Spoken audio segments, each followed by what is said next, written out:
Students, हम last lecture में preparation methods of alkene discuss कर चुके हैं। अभी आज हम इसकी केमिकल प्रॉपर्टीज़ देखते हैं और केमिकल प्रॉपर्टीज़ में सबसे पहले आता है सब्स्टिट्यूशन रिएक्शन। तो सब्स्टिट्यूशन रिएक्शन क्या होता है? The reaction in which an atom और a group of atoms in a molecule is replaced by some other atom और group of atom. Alkanes undergo substitution reaction in which one or more hydrogen atoms are replaced or substituted by different atoms or groups such as halogen atom like chlorine, bromine or iodine. Nitro groups like NO2 और sulphonic acid यानी HSO3 group. तो इसमें क्या आता है substitution reaction में? हम ये रिएक्शन मैकेनिज्म में काफ़ी डिटेल में पढ़ चुके हैं कि जब सब्स्टिट्यूशन होता है किसी एक एटम का दूसरे एटम के द्वारा, यानी जब हाइड्रोजन को रिप्लेस करता है हेलोजन, यानी हाइड्रोजन वहाँ से हट जाएगा और हेलोजन आके जुड़ जाता है, तो इसको हम सब्स्टिट्यूशन रिएक्शन बोलते हैं। तो ये वाली रिएक्शंस एल्केन्स जो होती है वो काफ़ी इजीली दे देती है। तो उसके बाद इसमें हम क्या देखते हैं next, types of substitution reaction, यानी कितनी तरह की होती है सब्स्टिट्यूशन रिएक्शन। फर्स्ट आती है halogenation.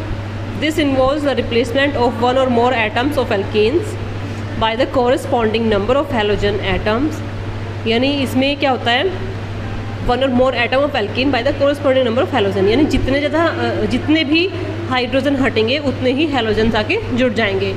It is found that the rate of reaction of alkenes with halogen is fluorine highest होता है इसमें, then chlorine, then bromine and then iodine.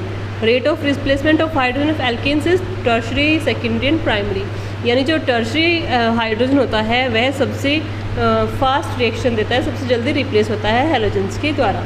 और अगर हेलोजन्स की रेट देखें तो सबसे फास्ट रिएक्शन कौन देगा? फ्लोरीन, और सबसे लोएस्ट, सबसे स्लो रिएक्शन होगी आयोडीन की।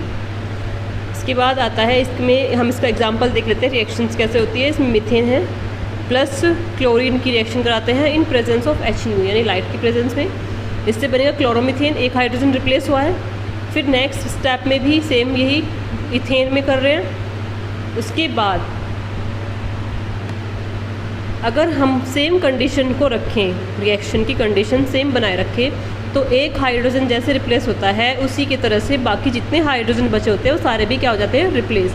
और हमें लास्ट में क्या मिलता है? CCl4 यानी टेट्राक्लोरोमीथेन प्लस HCl, वो एक्स्ट्रा साइड प्रोडक्ट रिमूव होता है। इसके बाद इसका मैकेनिज्म क्या आता है, ये किया था कि इसमें 3 स्टेप्स होंगे। फर्स्ट इनिशिएशन, सेकंड वाला प्रोपेगेशन एंड थर्ड वाला टर्मिनेशन। तो इनिशिएशन स्टेप में क्या आता है? The reaction is initiated by homolysis of chlorine molecule in the presence of light और heat. The Cl-Cl bond is weaker than the carbon carbon and carbon hydrogen bond and hence is easiest to break. यानी अगर हम compare करें carbon carbon bond और carbon hydrogen bond को chlorine bond से, तो chlorine का बॉन्ड काफ़ी वीक होता है और यह लाइट की प्रेजेंस में इजीली ब्रेक हो जाता है और क्या बनाता है ये फ्री रेडिकल, यानी होमोलाइसिस से फ्री रेडिकल का फॉर्मेशन होता है। और जब फ्री रेडिकल फॉर्म हो जाता है उसके बाद ये अटैक करता है हमारे मीथेन मॉलिक्यूल पे। मीथेन या कोई भी एल्केन वाला मॉलिक्यूल होगा, मीथेन, इथेन या जितने भी कार्बन नंबर हम लेते हैं। उसके बाद क्लोरीन, नेक्स्ट हम पढ़ते हैं प्रोपेगेशन स्टेप में। Chlorine free radicals attacks the methane molecule and takes the reaction in the forward direction by breaking the carbon-hydrogen bond to generate methyl free radical with the formation of HCl। यानी जब एक free radical methane के ऊपर attack करता है तो वह generate करता है methyl free radical. The methyl free radical thus obtained attack the second molecule of chlorine to form CH3Cl with the liberation of another chlorine free radical by homolysis of chlorine molecule। उसके बाद वही methyl free radical क्या बनाता है? Chloromethane और साथ में chlorine free radical. तो यानी ये प्रोपेगेशन स्टेप होता है, इस तरह से ये चेंज चलती रहती है, यानी एक जो फ्री रेडिकल होता है वह दूसरे फ्री रेडिकल पर अटैक करके फ्री रेडिकल जनरेट करता रहता है। उसके बाद टर्मिनेशन स्टेप में क्या होता है? The reaction stops after some time due to consumption of reactant and और due to following side reaction.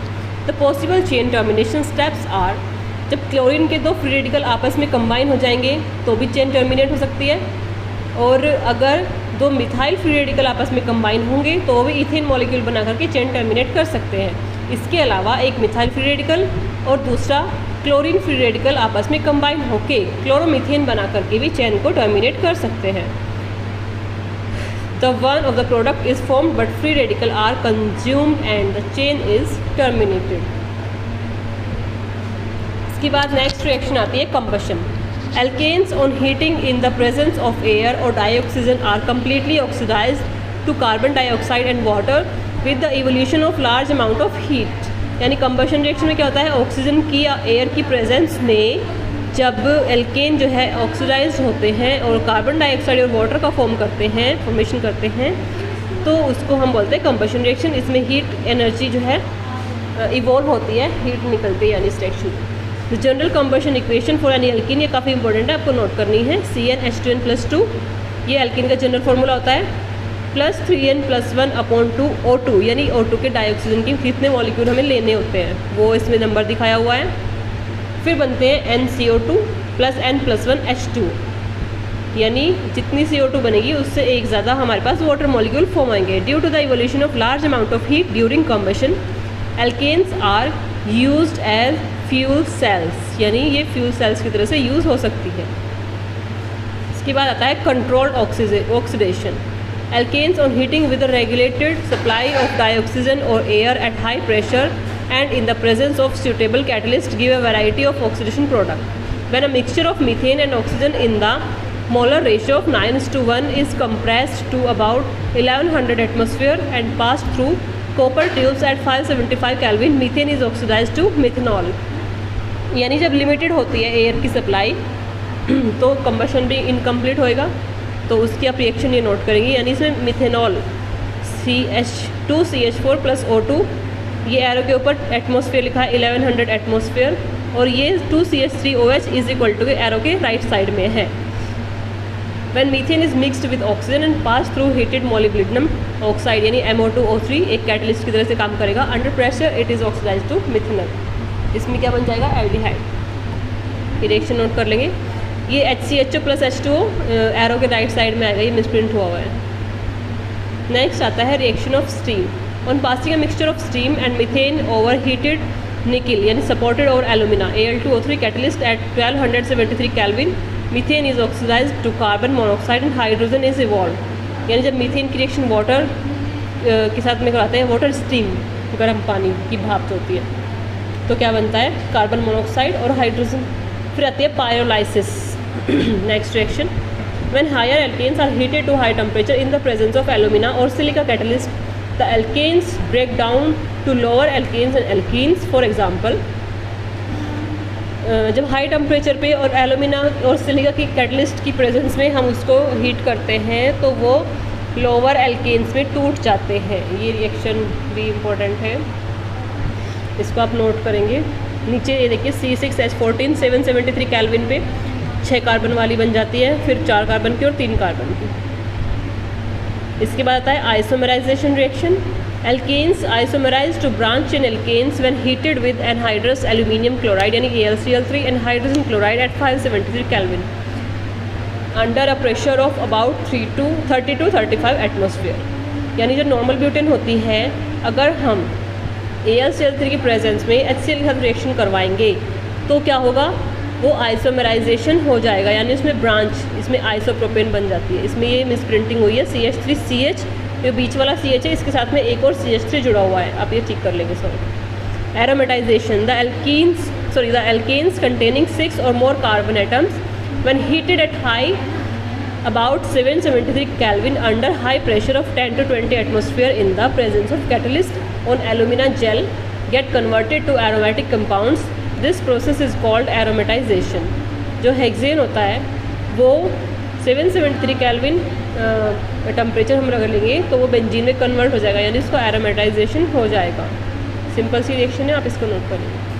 उसके बाद यहाँ तक थी हमारी इनकी केमिकल रिएक्शंस.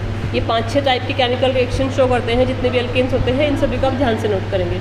इसके बाद हम नेक्स्ट आइसोमर्स यानी इसकी कॉन्फॉर्मेशंस पढ़ेंगे, हम नेक्स्ट लेक्चर में देखेंगे, नेक्स्ट वीडियो में. तब तक के लिए थैंक यू.